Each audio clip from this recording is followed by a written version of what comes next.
तो अभी हम लोग बात करने वाले बैंड पास सैम्पलिंग के बारे में। तो जो सैम्पलिंग होती है बैंड पास सिग्नल की, ऐसी जो सैम्पलिंग होती है उसको हम लोग बोलते हैं बैंड पास सैम्पलिंग। तो अब ये बैंड पास सिग्नल क्या होता है, सबसे पहला ये हमें समझना होगा।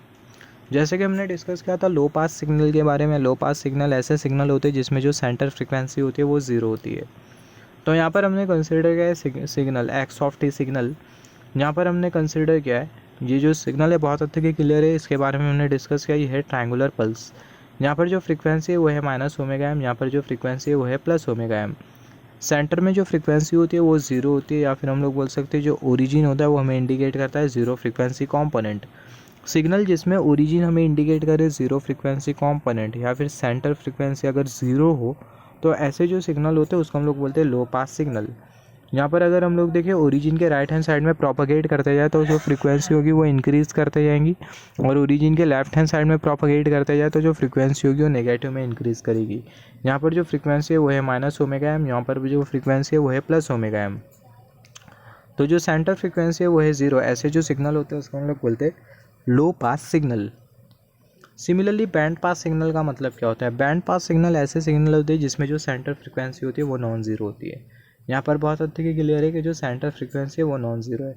Centre frequency is non zero, hence this signal is called as band pass signal. यहाँ पर जो फ्रीक्वेंसी है वो है ω, यहाँ पर जो फ्रीक्वेंसी है उसको हमने कंसिडर किया -ω। तो यहाँ पर ये जो फ्रीक्वेंसी कंपोनेंट है उसको हम लोग बोलते हैं हायर फ्रीक्वेंसी कंपोनेंट, और यहाँ पर जो फ्रीक्वेंसी कंपोनेंट होता है उसको हम लोग बोलते हैं लोअर फ्रीक्वेंसी कंपोनेंट। तो ये जो सिग्नल होता है इसको हम लोग बोलते हैं बैंड पास सिग्नल, और जो सैम्पलिंग होती है बैंड पास सिग्नल की उसी को ही हम लोग बोलते हैं बैंड पास सैम्पलिंग। तो यहाँ पर अभी अगर हम लोग देखें बैंड पास सैम्पलिंग की रिक्वायरमेंट क्या है, जैसे कि हमने डिस्कस किया, इफ़ मिनिमम फ्रीक्वेंसी और centre frequency is non zero, अगर मिनिमम फ्रीक्वेंसी या फिर सेंटर फ्रीक्वेंसी अगर नॉन ज़ीरो होती है तो ऐसे जो सिग्नल होते हैं उसको हम लोग बोलते हैं बैंड पास सिग्नल। अब ये बैंड पास सैम्पलिंग की रिक्वायरमेंट क्या होती है? जो बैंड पास सैम्पलिंग होती है उसको हम लोग बेसिकली यूज़ करते हैं जो मिनिमम सैम्पलिंग रेट है, जो सैम्पलिंग रेट है उसके हम लोग रिक्वायरमेंट को रिड्यूस कर पाए। बैंड पास सैम्पलिंग को हम लोग बेसिकली यूज़ कर सकते हैं जो मैक्सिमम सैम्पलिंग फ्रीक्वेंसी होती है उसकी रिक्वायरमेंट को हम लोग रिड्यूस कर पाए। इसके बारे में हम लोग समझेंगे। तो band pass sampling is use to reduce the requirement of maximum sampling frequency. तो सैम्पलिंग फ्रीक्वेंसी किसके साथ एसोसिएटेड होती है? पीरियोडिक इम्पल्स ट्रेन के साथ। तो बैंड पास सैम्पलिंग हम लोग बेसिकली यूज़ करते हैं जो मैक्सिमम सैम्पलिंग फ्रीक्वेंसी है उसकी रिक्वायरमेंट को रिड्यूस करने के लिए। For example continuous time signal जिसे हमें सैम्पल्ड करना है, अगर उसका मैक्सिमम फ्रीक्वेंसी कंपोनेंट अगर ज़्यादा होता है तो जो सैम्पलिंग फ्रीक्वेंसी की जो रिक्वायरमेंट होगी वो भी ज़्यादा होगी। तो सैम्पलिंग फ्रीक्वेंसी की रिक्वायरमेंट को कम करने के लिए हम लोग यूज़ करते हैं बैंड पास सैम्पलिंग। अगर मैक्सिमम फ्रीक्वेंसी कंपोनेंट अगर ज़्यादा है तो सैम्पलिंग फ्रीक्वेंसी ज़्यादा होगी। इनफैक्ट जो सैम्पलिंग फ्रीक्वेंसी होगी वो 2 टाइम्स से ज़्यादा होगी in comparison with this maximum frequency component. Requirement of sampling frequency will be 2 times more of harmonic component, maximum harmonic component, या फिर बोल सकते हैं maximum frequency component of continuous time signal. तो जैसे कि हमने डिस्कस किया बैंड पास सैम्पलिंग की रिक्वायरमेंट क्या होती है? जो मैक्सिमम सैम्पलिंग फ्रीक्वेंसी होती है उसकी रिक्वायरमेंट को रिड्यूस करने के लिए हम लोग यूज़ करते हैं बैंड पास सैम्पलिंग। तो ये जो बैंड पास सिग्नल हमने जो कंसिडर किया इसमें हम लोग एक बहुत इंपॉर्टेंट कॉन्सेप्ट के बारे में बात कर लेते हैं। यहाँ पर ये जो ω होता है वो हमें इंडिकेट करता है हायर फ्रीक्वेंसी कंपोनेंट, और जो -ω होता है वो हमें इंडिकेट करता है लोअर फ्रीक्वेंसी कंपोनेंट। तो हायर फ्रीक्वेंसी कंपोनेंट और ये लोअर फ्रीक्वेंसी कंपोनेंट दोनों के बीच का जो डिफरेंस होता है उसको हम लोग बोलते हैं bandwidth of a band pass signal. तो bandwidth of a band pass signal इसका मतलब क्या होता है? जो डिफरेंस होता है higher frequency component, the difference of higher frequency component and lower frequency component is called as the bandwidth of a band pass signal. यहाँ पर हम लोग देख सकते हैं जो बैंडविड्थ होता है वो डिफरेंस होता है हायर फ्रीक्वेंसी कंपोनेंट और लोअर फ्रीक्वेंसी कंपोनेंट के बीच का। तो बहुत इंपॉर्टेंट है, ये एमसीक्यू में बहुत बार पूछा गया है। जो ट्रायंगुलर सिग्नल होता है, ट्रायंगुलर सिग्नल में या फिर जो हायर फ्रीक्वेंसी कंपोनेंट और जो लोअर फ्रीक्वेंसी कंपोनेंट होता है दोनों का जो डिफरेंस होता है उसको हम लोग क्या बोलते हैं? उसको हम लोग बोलते हैं bandwidth of a signal. The difference in between higher frequency component and lower frequency component is called as bandwidth, resonance, crest factor, फिर उसके बाद पिक फैक्टर। तो आप क्या बोलोगे? आप बोलोगे बैंडविड्थ। तो बहुत इंपॉर्टेंट है इसलिए मैं सेम थिंग रिपीट कर रहा हूँ। तो जो डिफरेंस होता है हायर फ्रीक्वेंसी कंपोनेंट और लोअर फ्रीक्वेंसी कंपोनेंट के बीच का उसको हम लोग बोलते हैं बैंडविड्थ। तो यहाँ पर अभी अगर हम लोग देखें जो रेंज होती है सैम्पलिंग फ्रीक्वेंसी की बैंड पास सैम्पलिंग के लिए, range of sampling frequency in band pass sampling वो कितनी होती है? वो इतनी होती है two times of frequency component, और यहाँ पर ये two times of higher frequency component denominator में K less than equal to sampling frequency less than equal to two times of lower frequency component denominator में के -1। ये क्या होता है, ये रेंज होती है सैम्पलिंग फ्रीक्वेंसी की, किसकी, बैंड पास सैम्पलिंग की। बैंड पास सैम्पलिंग में जो सैम्पलिंग फ्रीक्वेंसी की जो रेंज होती है वो कुछ इतनी होती है। यहाँ पर ये जो के की जो वैल्यू होती है वो इंटीजर के फॉर्म में होती है, जैसे K is equal to 1 2 3 4 5 6 7 8 and so on till N. और ये जो एन होता है वो इंटीजर होता है हायर फ्रीक्वेंसी कंपोनेंट का और बैंडविड्थ का। इसके बारे में हम लोग बात करेंगे। N is the integer of higher frequency component and bandwidth. और यहाँ पर अभी अगर हम लोग देखें के की हर एक वैल्यू के लिए बहुत हद तक के लिए के की जैसी वैल्यू इंक्रीज करते जाएंगे तो उस केस में जो सैम्पलिंग फ्रीक्वेंसी होगी वो डिक्रीज़ करते जाएंगे, और के की वैल्यू जब डिक्रीज़ करेगी तो उस केस में जो सैम्पलिंग फ्रीक्वेंसी होगी वो इंक्रीज़ करेंगी।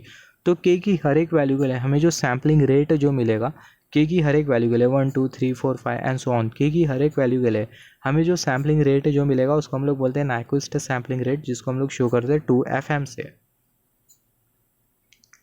तो यहाँ पर अभी अगर हम लोग देखें, यहाँ पर ये बहुत इंपॉर्टेंट कॉन्सेप्ट है।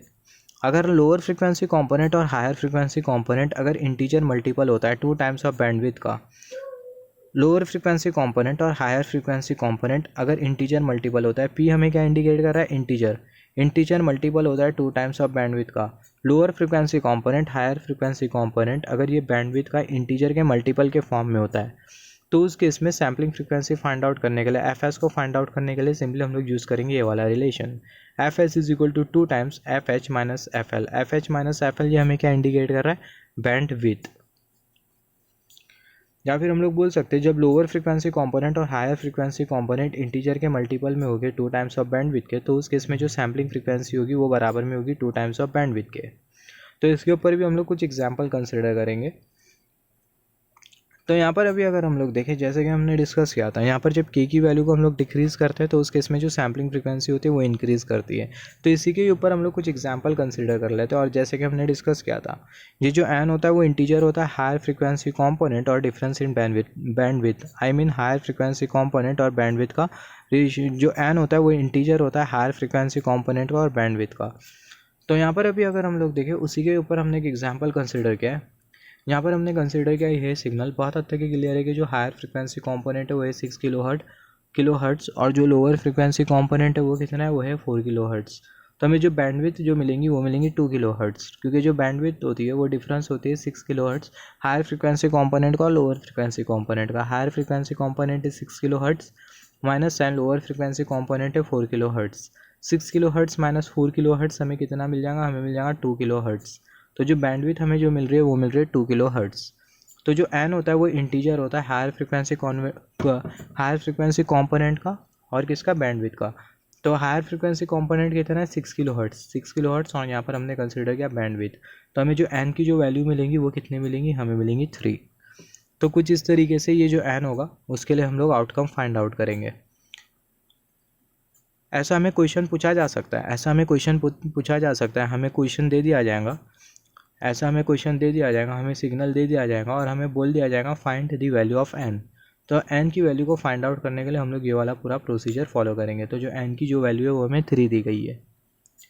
सिमिलरली जैसे कि हमने डिस्कस किया था, जब हम लोग के की वैल्यू को इंक्रीज़ करेंगे सैम्पलिंग फ्रीक्वेंसी डिक्रीज़ करेंगी, और जब सैम्पलिंग फ्रीक्वेंसी इंक्रीज़ करेंगी तो के की जो वैल्यू होगी वो डिक्रीज़ करेंगी। मतलब के की वैल्यू जब डिक्रीज़ करेंगी सैम्पलिंग फ्रीक्वेंसी इंक्रीज़ करेगी।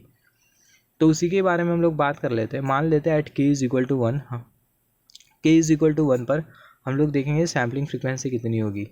एट के इज़ इक्वल टू 1 और जो हायर फ्रीक्वेंसी कंपोनेंट हमने कितना कंसीडर किया था, हायर फ्रीक्वेंसी कंपोनेंट है 6 किलो हर्ट्ज़ और लोअर फ्रीक्वेंसी कंपोनेंट है 4 किलो हर्ट्ज़। तो जो हायर फ्रीक्वेंसी कंपोनेंट है वो है 6 किलो हर्ट्ज़। तो एफ एच की जगह हम लोग क्या पुट कर देंगे, 6 किलो हर्ट्ज़। तो हमें मिल जाएगा 2 इंटू 6 किलो हर्ट्ज़। और ये के की जगह हमें क्या पुट करना है, के की जगह हमें पुट करना है 1। एट के इज़ इक्वल टू 1, तो यहाँ पर हमने कंसिडर किया 1। तो ये पूरा जो टर्म होगा वो less than equal to sampling frequency less than equal to lower frequency component कितना है, 4 किलो हर्ट्ज़। तो 2 इंटू 4 डिनोमिनेटर में के की जगह पुट कर देंगे 1, 1 माइनस 1। तो यहाँ पर ये 2 इंटू 6 हमें मिल जाएगा 12। तो 12 kilo hertz less than equal to sampling frequency less than equal to 2 into 4 हमें कितना मिल जाएगा, 8, 1 माइनस 1 हमें मिल जाएगा 0, 8/0 हमें मिल जाएगा इनफाइनाइट। तो सैम्पलिंग फ्रीक्वेंसी हमें जो मिल रही है वो मिल रही है 12 किलो हर्ट्ज़। तो जब के की वैल्यू 1 होती है तो उस केस में जो सैम्पलिंग फ्रीक्वेंसी होती है वो होती है 12 किलो हर्ट्ज़। सिमिलरली और यहाँ पर बहुत हद तक की क्लियर है, जैसे कि हमने डिस्कस किया था की वैल्यू जब इंक्रीज़ करेंगे तो सैम्पलिंग फ्रीक्वेंसी डिक्रीज़ करेंगे। अभी हम लोग देखेंगे किस तरीके से सैम्पलिंग फ्रीक्वेंसी डिक्रीज़ करेंगी जब के की वैल्यू इंक्रीज़ करेंगी। तो यहाँ पर हमने के की वैल्यू को कंसिडर किया है 3, के की वैल्यू को अगर हम लोग 3 पुट करें, 3 कंसिडर करें, तो यहाँ पर अगर हम लोग देखें यहाँ पर आ जाएगा 3, और यहाँ पर अगर हम लोग देखें यहाँ पर हमें मिल जाएगा 3 - 1। यहाँ पर हम लोग 3 पुट कर देंगे, यहाँ पर हम लोग 3 पुट कर देंगे, और बाकी का जो हायर फ्रिक्वेंसी कॉम्पोनेंट होगा 6 kHz, लोअर फ्रिक्वेंसी कॉम्पोनेंट कितना होगा 4 kHz। तो हमें मिल जाएगा at k is equal to 3, 2 into 6 kHz, denominator में 3 less than equal to sampling frequency less than equal to 2 into 4 और डिनोमिनेटर में 3 - 1। तो यहाँ से हमें क्या मिल जाएगा, just wait for a second, यहाँ से हमें मिल जाएगा 2 इंटू 6 हमें मिल जाएगा 2 इंटू 6 हमें मिल जाएगा 12/3 हमें कितना मिलेगा 12/3, 3 4 12, तो हमें मिल जाएगा 4 kHz less than equal to sampling frequency less than equal to 4 into 2 हमें क्या मिल जाएगा 8 और ये 3 - 1 हमें मिल जाएगा 2। तो इवैल्यूएट करें तो हमें मिल जाएगा 4 kHz। तो यहाँ पर हमें जो सैम्पलिंग फ्रिक्वेंसी जो मिल रही है वो मिल रही है 4 kHz। तो यहाँ पर बहुत हद तक की क्लियर है कि के की वैल्यू को हमने इंक्रीज़ किया जिसकी वजह से जो सैम्पलिंग फ्रिक्वेंसी है वो डिक्रीज़ कर गई। यहाँ पर के की वैल्यू 1 थी जिसकी वजह से सैम्पलिंग फ्रिक्वेंसी थी 12 kHz। यहाँ पर के की वैल्यू को हमने इंक्रीज़ कर दिया जिसकी वजह से जो सैम्पलिंग फ्रिक्वेंसी है वो डिक्रीज़ कर गई 4 kHz। तो जैसे कि हमने डिस्कस किया था, जैसे हम लोग के की वैल्यू को इंक्रीज़ करेंगे तो जो सैम्पलिंग फ्रिक्वेंसी होगी वो डिक्रीज़ करते जाएंगी।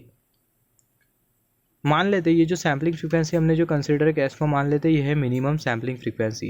ये सैम्पलिंग फ्रिक्वेंसी हमने जो कंसिडर किया है 4 kHz, ये है मिनिमम सैम्पलिंग फ्रिक्वेंसी। और जैसे कि हमने डिस्कस किया था, अगर लोअर फ्रिक्वेंसी कंपोनेंट और हायर फ्रिक्वेंसी कंपोनेंट अगर इंटीजर मल्टीपल होता है 2 टाइम्स ऑफ बैंडविड्थ का, तो उस केस में हम लोग क्या करेंगे, जो एफ होगा वो बराबर में होगा, जो सैम्पलिंग फ्रिक्वेंसी वो बराबर में होगी 2 टाइम्स ऑफ बैंडविड्थ के। तो हमें इतना इवैल्यूएट करने की ज़रूरत नहीं, सिंपली हम लोग जो सैम्पलिंग फ्रिक्वेंसी होगी वो बराबर में होगी 2 टाइम्स ऑफ बैंडविड्थ के, हम लोग रिलेशन कंसिडर करेंगे और सैम्पलिंग फ्रिक्वेंसी को ऑब्टेन कर लेंगे। तो यहाँ पर अभी अगर हम लोग देखें हमें कंसिडर करना है, हम जो हमारे पास मिनिमम सैम्पलिंग फ्रिक्वेंसी कितनी है वो है 4 kHz। तो और यहाँ पर हमने डिस्कस किया lower frequency component higher frequency component should be the integer multiple of 2 times of bandwidth. तो अगर हम लोग देखें जो लोअर फ्रिक्वेंसी कंपोनेंट है वो है 6 kHz और जो हायर फ्रिक्वेंसी कंपोनेंट है जो हायर फ्रिक्वेंसी कंपोनेंट है वो है 6 kHz और जो लोअर फ्रिक्वेंसी कंपोनेंट है वो कितना है वो है 4 kHz और जो बैंडविड्थ है वो कितना है वो है 2 kHz। तो बहुत हद तक की क्लियर है कि हायर फ्रिक्वेंसी कंपोनेंट और लोअर फ्रिक्वेंसी कंपोनेंट दोनों इंटीजर मल्टीपल है बैंडविड्थ के। तो अगर हम लोग देखें लोअर फ्रिक्वेंसी कंपोनेंट है 4 kHz, हायर फ्रिक्वेंसी कंपोनेंट है 6 kHz, बैंडविड्थ कितनी है 2 kHz। तो सिंपली अभी हमें क्या करना है, जो सैम्पलिंग फ्रिक्वेंसी होती है वो बराबर में होती है 2 टाइम्स ऑफ बैंडविड्थ। तो जो सैम्पलिंग फ्रिक्वेंसी होगी वो होगी 2 इंटू बैंडविड्थ कितनी है 2, तो हमें मिल जाएगा 2 इंटू 2 हमें मिल जाएगा 4। तो जो सैम्पलिंग फ्रिक्वेंसी हमें जो मिल रही है वो मिल रही है 4 kHz, जो कि हमने यहाँ पर भी ऑब्टेन किया था, मिनिमम सैम्पलिंग फ्रिक्वेंसी 4 kHz। और यहाँ पर भी हमें मिनिमम सैम्पलिंग फ्रिक्वेंसी मिल रही है 4 kHz और इसको हमने ऑब्टेन किया ये वाले रिलेशन के हेल्प से।